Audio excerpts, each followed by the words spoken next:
اعوذ باللہ من الشیطان الرجیم بسم اللہ الرحمن الرحیم وَكَأَيٍّ مِّن نَبِيٍّ قَاتَلَ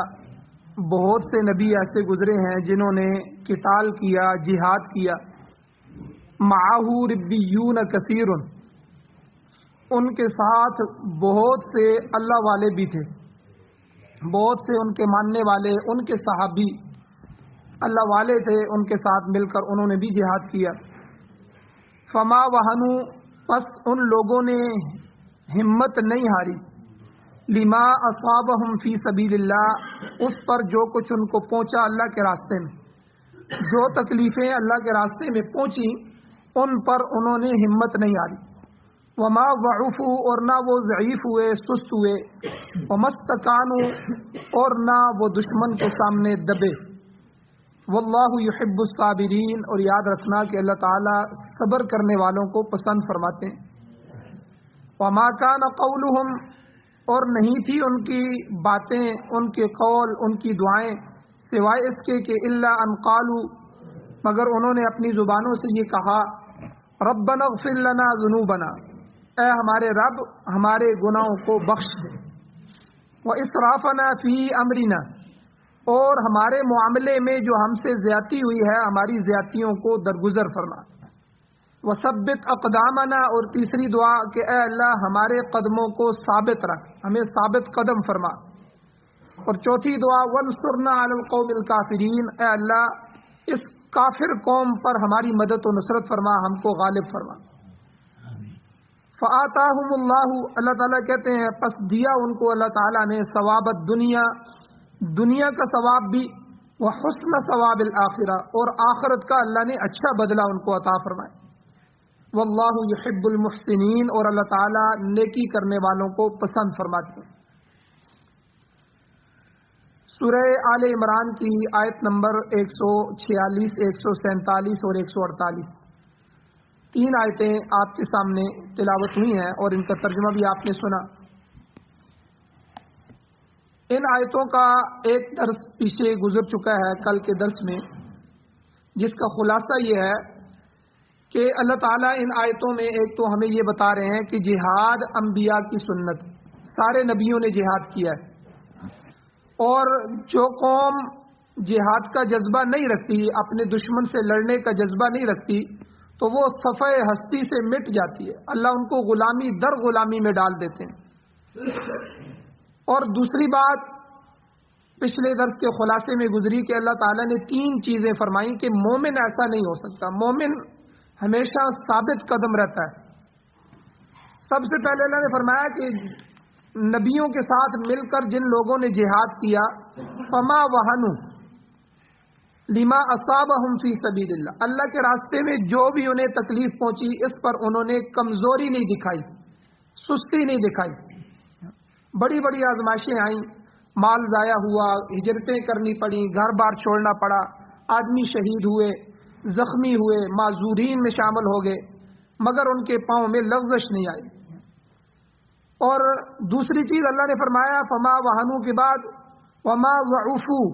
نہ وہ ضعیف ہوئے نہ سست ہوئے۔ میدان جنگ میں اگر شکست ہو گئی یا کوئی معاملات اس طرح کے ہو گئے تو ان کا دل نہیں ٹوٹا، ہمت نہیں ہاری، پھر اللہ کے دین کے غلبے کے لیے دوبارہ چستی کے ساتھ دوبارہ جو ہے انہوں نے ہمت جو ہے بندائی اور دوبارہ جہاد کیا۔ اور تیسری چیز اللہ نے فرمایا وما استکانوا نہ دشمن کے سامنے مغلوب ہوئے نہ دبے،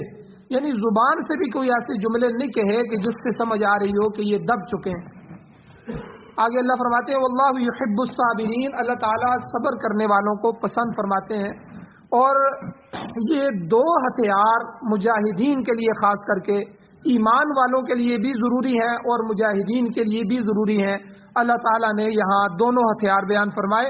دو حربے بیان فرمائے کہ جب امت ان دونوں چیزوں کو اختیار کرے گی تو ان کے اندر اللہ تعالیٰ کی طرف سے طاقت پیدا ہوگی اور وہ کبھی بھی سست نہیں ہوں گے، مغلوب نہیں ہوں گے۔ پہلا صبر، اس کی کچھ تشریح کل کے درس میں گزری ہے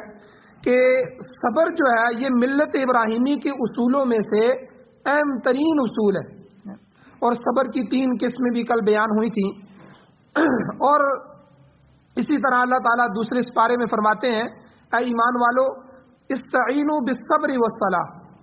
اللہ تعالیٰ سے صبر اور نماز کے ذریعے مدد طلب کرو۔ جب تمہیں مدد کی ضرورت ہو، مشکل میں پھنس جاؤ تو نماز کی طرف متوجہ ہو جاؤ۔ اور ہماری حالت کیا ہے کہ ہم پہلے سہارے ڈھونڈتے ہیں، جب سب سہاروں سے نا امید ہو جاتے ہیں پھر اللہ کی طرف آتے ہیں، اللہ کا سہارا ڈھونڈتے ہیں۔ حالانکہ اب ہمارا بچہ بیمار ہو گیا، گھر والے بیمار ہو گئے، اچھا ڈاکٹر کون ہے جی، اچھی اسپتال کون سی ہے، خوب دوڑ لیتے ہیں، بھاگ لیتے ہیں۔ جب سب طرف سے نا امید ہوتے ہیں، اچھا بھائی اب صدقہ کرو جی، اللہ راضی ہو جائے، اللہ اس مصیبت کو ٹالے۔ بھائی صدقہ پہلے نمبر پہ ہونا چاہیے، تھوڑا کرو زیادہ کرو جتنی ہمت ہے، پہلے صدقہ کرو، اے اللہ اس مصیبت کو ٹال دیجیے، آپ ہی نے مصیبت بھیجی ہے، آپ ہی دور فرمائیں۔ پھر اس کے بعد سنت سمجھتے ہوئے علاج کرنا، یہ بھی اللہ کا حکم ہے، اللہ کے نبی کا طریقہ ہے۔ پھر اس کو بھی اللہ کی طرف متوجہ ہو کے سنت علاج بھی کریں، اور ہم پہلے اسباب کی طرف دوڑتے ہیں۔ اسی طرح ہماری وہ گلی محلے کی پریشانی آ گئی، کوئی خاندان کی آ گئی، ایم پی اے صاحب کے پاس جائیں گے، ایس ایچ او کے ساتھ جائیں گے، فلاں مسئلہ جو ہے ہمارا حل کرے گا۔ جب سب طرف سے مسئلے حل نہیں ہوتے، نہ امید ہو جاتے ہیں، پھر اللہ کے دربار میں آتے ہیں۔ تو بہرحال اللہ تعالیٰ نے یہاں فرمایا یا ایھا الذین آمنوا، اے ایمان والو، استعینوا، مجھ سے مدد مانگو، بالصبر والصلاۃ، اول تو صبر رکھو، صبر بڑا ہتھیار ہے، اللہ تعالیٰ صبر کرنے والوں کو پسند فرماتے ہیں۔ اور پھر والصلاۃ، نماز کی طرف متوجہ ہو جاؤ، نماز پڑھو، نماز پڑھ کے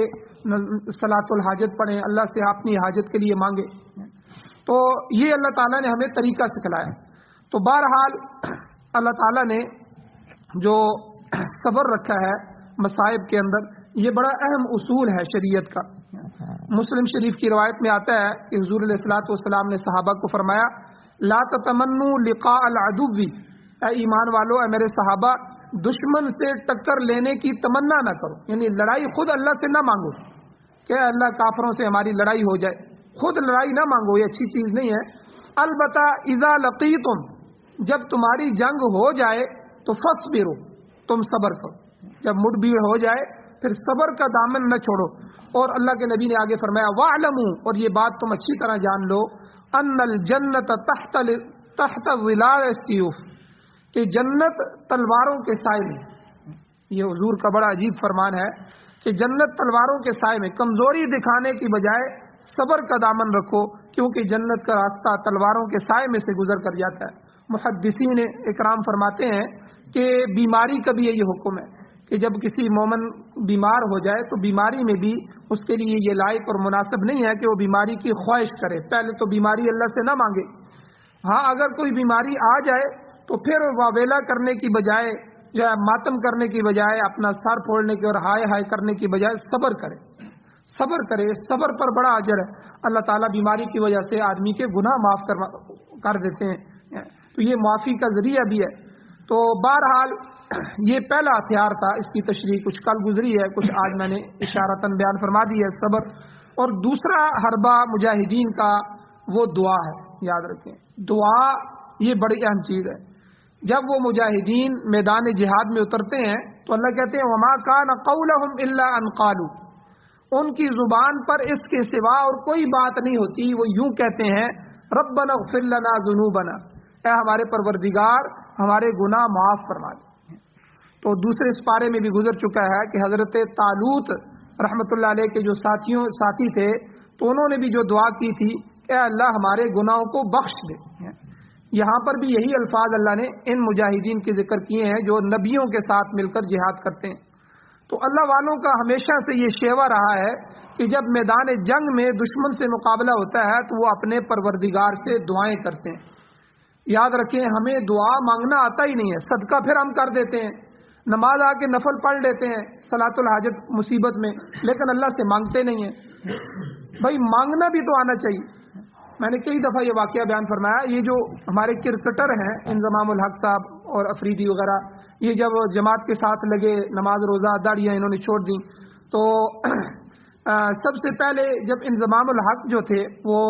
چلہ لگانے کے لیے جانے لگے تو انہوں نے جو رائے ونڈ کے امام تھے مولانا جمیل صاحب رحمہ اللہ، ان کے پاس آئے، ان کو کہا کہ حضرت میں چلے کے لیے جا رہا ہوں، یہ میرا پہلا چلہ ہے، 4 مہینے ہے، آپ مجھے بتائیں میں اس میں کیا سیکھ کے آؤں، دین کا کون سا حصہ سیکھ کے آؤں؟ حضرت نے کہا کہ بھئی سب باتوں کو چھوڑو، تم دعا سیکھ کے آؤ۔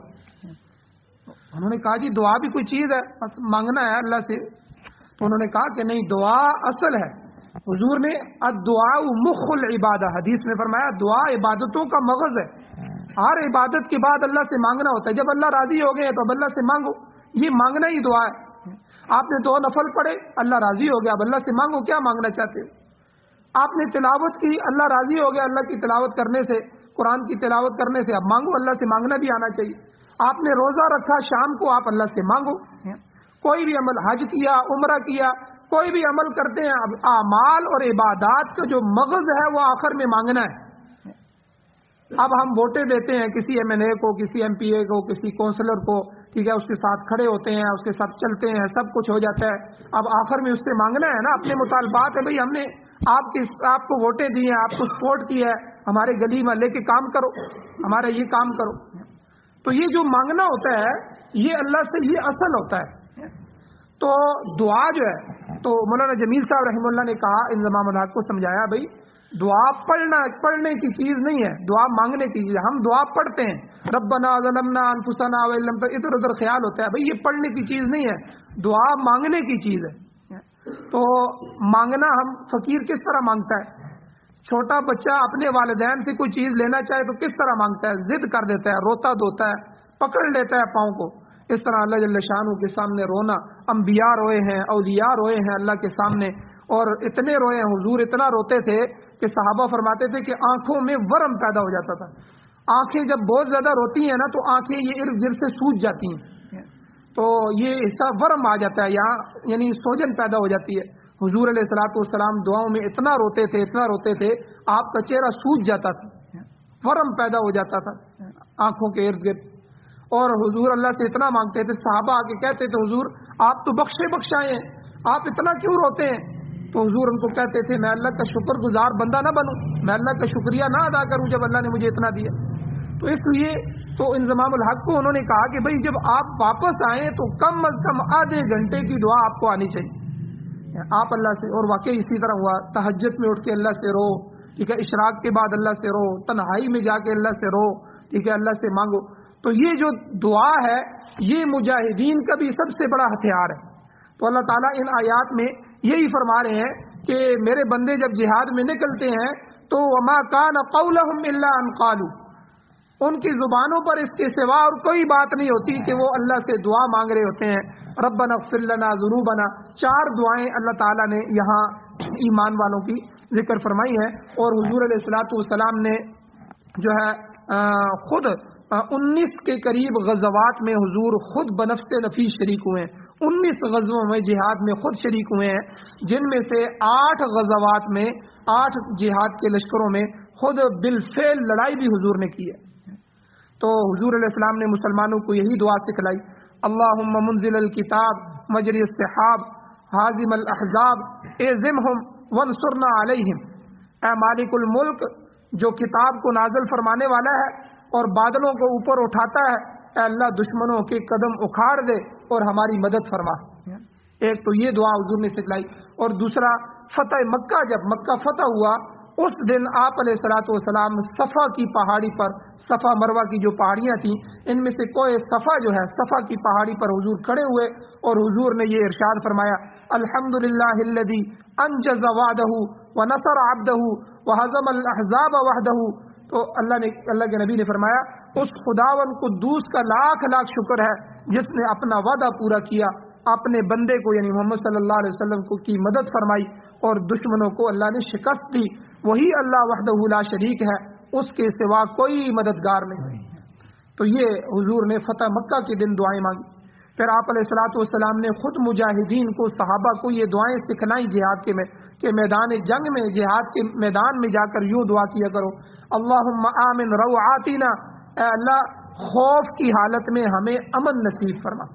واستر عوراتنا، اے اللہ ہماری کمزوریوں کی پردہ پوشی فرما، یا اللہ ہم گناہ گار ہیں، ہمارے گناہ لوگوں کے سامنے نہ لا، ہمیں ذلیل نہ کر، اے اللہ ہماری کمزوریاں، ہمارے گناہوں کے اوپر پردہ ڈالیے۔ اور اللہ سے یہ مانگنا چاہیے، اے اللہ جس طرح آپ نے ہمارے بہت سے گناہ دنیا میں چھپا رکھے ہیں، اے اللہ کل میدان محشر میں بھی ہمارے گناہوں پر پردہ پوشی ڈالی۔ تو اسی طرح جنگ کے موقع پر حضور علیہ الصلوۃ والسلام نے مختلف دعائیں صحابہ اکرام کو سکھلائی ہیں، تاہم جو دعا یہاں اس موقع پر قرآن مجید میں ذکر کی گئی ہے یہ بڑی اہم دعا ہے کہ مجاہدین کی زبان پر یہ 4 دعائیں، ایک تو ربنا اغفر لنا ذنوبنا، اے اللہ ہمارے گناہ بخش دے، ہماری کوتاہیوں سے درگزر فرما۔ جو ہے جنگ احد میں یہ جو تھوڑی سی کوتاہی ہو گئی تھی اسی لغزش کی معافی یہاں بھی مانگی جا رہی ہے۔ دوسرا واسرافنا فی امرنا، اے اللہ ہمارے معاملات میں جو زیادتیاں ہوئی ہیں اے اللہ ان کو معاف فرما، یعنی حدود اعتدال سے جو تجاوز، ہر بندہ انسان ہے، انسان کے اندر کمزوریاں بھی ہیں، اے اللہ کسی نہ کسی حد میں ہم آگے بڑھ گئے، اب بیوی ہے بچے ہیں ہم ان سے بھی کئی دفعہ حد میں آگے بڑھ جاتے ہیں، کئی دفعہ ان کو ڈانٹ دیتے ہیں، حالانکہ یہ حق نہیں ہے، یہ ہماری جو ہے اسلامی روایت نہیں ہے اللہ کی طرف سے، کہ یعنی کسی بندے سے بات کرتے ہوئے بھی ہم حد سے آگے چلے جاتے ہیں، اعتدال سے بڑھ جاتے ہیں۔ اے اللہ یہ جتنی بھی بے اعتدالیاں ہم سے ہوئی ہیں وہ اسرافنا فی امرنا، اے اللہ ہمارے معاملات میں جتنی بھی زیادتیاں ہوئی ہیں ان کو بھی معاف فرما۔ اور تیسری دعا وثبت اقدامنا، اے اللہ ہمارے قدموں کو مضبوط فرما، ان میں لغزش نہ آئے، ہم تیرے دین کی سربلندی کے لیے ڈٹے رہیں۔ اور جنگ بدر میں اللہ تعالیٰ نے جس طرح اہل ایمان کے قدموں کو مضبوط کیا اس کا ذکر اللہ نے سورہ انفال میں فرمایا ہے، وہ یثبت، اللہ نے کہا وہ یثبت بہ الاقدام، اللہ تعالیٰ نے مسلمانوں کو یاد کرایا کہ وہی وقت یاد کرو جب اللہ تعالیٰ نے غنودگی کی شکل میں تم پر اطمینان کی کیفیت طاری فرمائی، ایک طرح کی غنودگی آ گئی، نیند سی آ گئی، اور اس کے بعد جو ہے جب وہ نیند سے اٹھے تو جنگ کے دوران ہی یہ واقعہ ہوا، ایک لمحے کے لیے نیند آئی اور غنودگی طاری ہو گئی، پھر جب وہ اس سے بیدار ہوئے تو اللہ تعالیٰ نے پورے جسم میں اطمینان پیدا فرما دی، اور پھر اللہ نے کہا کہ تمہارے لیے آسمان کی طرف سے ہم نے پانی اتارا تو تاکہ تمہیں پاک کر دیں اور تم سے شیطان کی نجاست یعنی شیطان کی جو وسوسہ اندازی ہے اس کو دور کریں، اور اللہ تمہاری ہمت کو بندائے اور اس کے ذریعے تمہارے قدم اللہ جما دے۔ تو اللہ تعالیٰ نے اس موقع پر بھی فرشتوں سے یہی کہا کہ انی معکم، اے میرے فرشتوں میں تمہارے ساتھ ہوں، فثبتوا الذین آمنوا، تم اہل ایمان کے قدموں کو مضبوط کرو۔ مقصد یہ ہے کہ جب اللہ تعالیٰ کسی قوم کے قدم مضبوط کر دے تو پھر اس کی کامیابی یقینی ہے، اور اگر اللہ کسی قوم کے قدم اکھاڑ دے تو پھر انہیں کہیں بھی پناہ نہیں مل سکتی، ان کے قدم اکھڑ جاتے ہیں، ان کے لیے تباہی یقینی ہے۔ تو مجاہدین کے یہ تیسرا جز تھا دعا کا۔ چوتھا جز اللہ نے یہاں فرمایا وانصرنا علی القوم الکافرین، کہ وہ مجھ سے دعا مانگتے ہیں اے اللہ کافروں کی قوم کے مقابلے میں ہماری مدد فرما، کیونکہ ہم تو تیرے دین کی خاطر جنگ لڑ رہے ہیں اور کافر اے اللہ تیرے دین کی نافرمانی کا پیغام دنیا میں پہنچا رہے ہیں، ہم تیری اطاعت اور فرمانبرداری کو دنیا میں غالب کرنا چاہتے ہیں، ہم مدد کے مستحق ہیں، ہماری مدد فرما۔ تو مجاہدین کی اس دعا میں ہمارے لیے بھی تعلیم ہے کہ ہمیں بھی اللہ تعالیٰ کے حضور میں ایسی دعا کرنی چاہیے، جب بھی میدان جہاد میں اتریں اللہ تعالیٰ کی طرف سے نصرت کی دعائیں کریں۔ تو الغرض اللہ تعالیٰ نے سابقہ انبیاء اور ان کے مجاہدین کا تذکرہ یہاں کر کے ہمارے لیے مشعل راہ قائم کر دی کہ تمہارے لیے یہ رستہ ہے، اسی طرح تم بھی کرو، میں تمہاری مدد فرماؤں گا۔ آگے اللہ تعالیٰ نے فرمایا کہ جو لوگ اپنے انبیاء کی معیت میں جہاد کرنے والے تھے اور اس اللہ کے حضور میں دعائیں مانگنے والے تھے، فآتاہم اللہ ثواب الدنیا، اللہ کہتے ہیں کہ دنیا کا ثواب بھی ہم نے انہیں عطا کیا، یعنی دنیا میں ہم نے انہیں فتح عطا فرمائی۔ سورہ صف کے اندر اللہ فرماتے ہیں وَأُخْرَى تُحِبُّونَهَا نَصْرٌ مِّنَ اللَّهِ وَفَتْحٌ قَرِيبٌ، جب دشمن سے مڈ بھیڑ ہو جائے تو مسلمان کی خواہش یہ ہوگی کہ اللہ تعالیٰ اسے فتح نصیب فرمائے تاکہ خدا کا دین غالب ہو جائے، کلمۃ اللہ ہی العلیٰ، اللہ کہتے ہیں تاکہ اللہ کی بات بلند ہو جائے اور اس کے دین کے دشمنوں کے ارادے ناکام ہو جائیں۔ چنانچہ دنیا کے ثواب سے مراد یہاں فتح اور نصرت ہے، اور بالتبع اس کے جو ہے مال غنیمت بھی ہے، یعنی جہاں اللہ ان کو فتح نصیب فرماتے ہیں وہاں دشمن کا چھوڑا ہوا مال غنیمت بھی اللہ ان کو عطا فرماتے ہیں، مگر سب سے بڑی کامیابی اللہ کے کلمے کی بلندی ہے، باقی سب چیزیں اس کے تابع ہیں۔ اسی لیے جب جہاد کرنے والے مجاہدین ہیں ان کو غنیمت کی نیت نہیں کرنی چاہیے، غنیمت کے لیے جہاد نہیں کرنا چاہیے، جہاد ان کو دین کے غلبے کے لیے کرنا چاہیے کہ اللہ کا یہ کلمہ، اللہ کا یہ دین پوری دنیا میں غالب ہو جائے، پھر اگر اللہ ان کو غنیمت عطا فرمائے وہ تو اللہ کی طرف سے ان کے لیے ایک نعمت ہے۔ تو اللہ تعالیٰ یہی فرماتے ہیں کہ یہاں فتح نصرت مراد ہے اور اس کے تابع ہو کے بالتبع مال غنیمت مراد ہے کہ ہم ان کو دنیا میں سے یہ دیتے ہیں۔ اور پھر خالی دنیا نہیں عطا کرتے بلکہ اللہ نے فرمایا وہ حسن ثواب الآخرہ، آخرت کا بہترین اجر بھی ان کو دیا اللہ تعالیٰ نے، اور یہ بہترین اجر اخروی کامیابی ہے، نجات ہے اور جنت میں داخلہ ہے کہ اللہ کل ان کو جنت میں داخلہ فرمائیں گے۔ ظاہر ہے کہ فضل اللہ المجاہدین علی القاعدین درجہ، اللہ خود فرماتے ہیں کہ اللہ تعالیٰ نے بیٹھے رہنے والوں کے مقابلے میں جہاد کرنے والوں کو فضیلت بخشی ہے۔ کچھ لوگ جہاد میں نہیں جاتے، اپنی جگہ پہ بیٹھے رہتے ہیں، اہل ایمان ہوتے ہیں، لیکن جو جہاد میں جانے والے ہیں اللہ ان کو بیٹھنے والوں پر جو ہے وہ فضیلت بخشتے ہیں۔ حضور نے فرمایا کہ جنت کے 100 درجے ہیں، 100 درجے اللہ تعالیٰ مجاہدین کو بلند سے بلند درجہ عطا فرمائے گا۔ وہ مجاہدین جو دین کی اشاعت کو اور کفر کو مغلوب کرنے کے لیے اپنی جان ہتھیلی پر رکھ کر میدان جہاد کی طرف چلتے ہیں، یہ کوئی معمولی عمل نہیں ہے، بہت بڑی بات ہے جس کی تفصیلات پورے قرآن پاک میں اور احادیث میں جگہ جگہ موجود ہیں۔ آگے اللہ تعالیٰ نے آخری جملہ فرمایا واللہ یحب المحسنین، اللہ تعالیٰ نیکی کرنے والوں کو پسند کرتا ہے، ان سے محبت رکھتا ہے۔ نیکی کے کاموں میں کون کون سے کام آ جاتے ہیں؟ جہاد نیکی کا کام ہے، دین کو قائم کرنا، دین کی اقامت یہ نیکی کا کام ہے، صبر نیکی کا کام ہے، اللہ تعالیٰ کی خدا کی فرمانبرداری اور اطاعت رسول جو ہے اللہ کے نبی کی اطاعت کرنا، یہ سب نیکی کا کام ہے۔ دنیا میں حدود اللہ کا اجرا، اللہ کی جو حدیں ہیں ان کو جاری کرنا، مصائب پر صبر کرنا اور بلند ہمت کو بلند کرنا، اللہ کے دین کی سربلندی کے لیے ہر وقت تیار رہنا، یہ سب کی سب باتیں نیکی کرنے میں شامل ہیں۔ تو اللہ تعالیٰ نیکی کرنے والوں کو جو ہے پسند فرماتے ہیں۔ اگر کبھی وقتی طور پر مسلمانوں کو نقصان بھی پہنچ جائے اور کافروں کو عارضی کامیابی بھی حاصل ہو جائے تو اس سے کافر اللہ کے محبوب نہیں بن سکتے، بلکہ خدا کے محبوب ہمیشہ نیکی کرنے والے ہوتے ہیں۔ دنیا کا اتار چڑھاؤ یہ محض جو ہے آزمائش کے لیے ہوتا ہے، اس لیے اللہ تعالیٰ نے اس میں بہت سی مصلحتیں بھی رکھی ہیں جو پچھلے درسوں میں بیان ہو چکی ہیں۔ اللہ تعالیٰ نے یاد رکھیں کہ دین میں جو دیندار لوگ ہوتے ہیں ان پر کئی دفعہ بڑی سخت آزمائشیں آتی ہیں۔ صحابہ اکرام کے جو لشکر اور جہاد کے واقعات ہیں ان میں سے ایک جیش العسرہ، بلکہ ایک غزوہ جو ہے وہ سمندر کا غزوہ تھا۔ حضور علیہ الصلوۃ والسلام نے 300 صحابہ کے لشکر کو وہاں بھیجا، ایک تھیلی کھجوروں کی دی، اور حضرت عبداللہ ابن عباس رضی اللہ تعالیٰ عنہ بھی ان میں تھے۔ تو وہ فرماتے ہیں کہ ہمارے پاس کھجوریں تھیں، ہم جو ہے جو ہمارے پاس کھانا تھا وہ ہم کھانا کھا رہے تھے، وہاں کئی دنوں کا سٹے تھا ہمارا، وہاں رکنا تھا۔ اب وہ کھانے کی چیزیں ختم ہو گئیں، اب کھانا ختم ہوا تو وہاں ایک صحابی نے وہاں سے اونٹ لینے شروع کر دیے کہ اونٹ 3 اونٹ روز ذبح کرتے تھے، میں جا کے واپس آپ کو قیمت دے دوں گا۔ تیسرے دن امیر لشکر جو تھا اس نے اونٹ بند کر دیے، انہوں نے کہا کہ نہیں، اگر اس طرح چلتا رہا تو ہمارے پاس تو سواریاں ختم ہو جائیں گی۔ تو پھر کھجوریں تھیں، کہتے ہیں پورے دن میں ایک کھجور ہمیں ملتی تھی، پورے دن کا کھانا۔ تو ان کے شاگردوں نے پوچھا کہ آپ ہمیں یہ بتائیں کہ ایک کھجور پر کیسے گزارا کرتے تھے؟ کہتے تھے اس کی قدر تو ہمیں اس وقت آئی جب وہ ایک کھجور بھی ختم ہو گئی،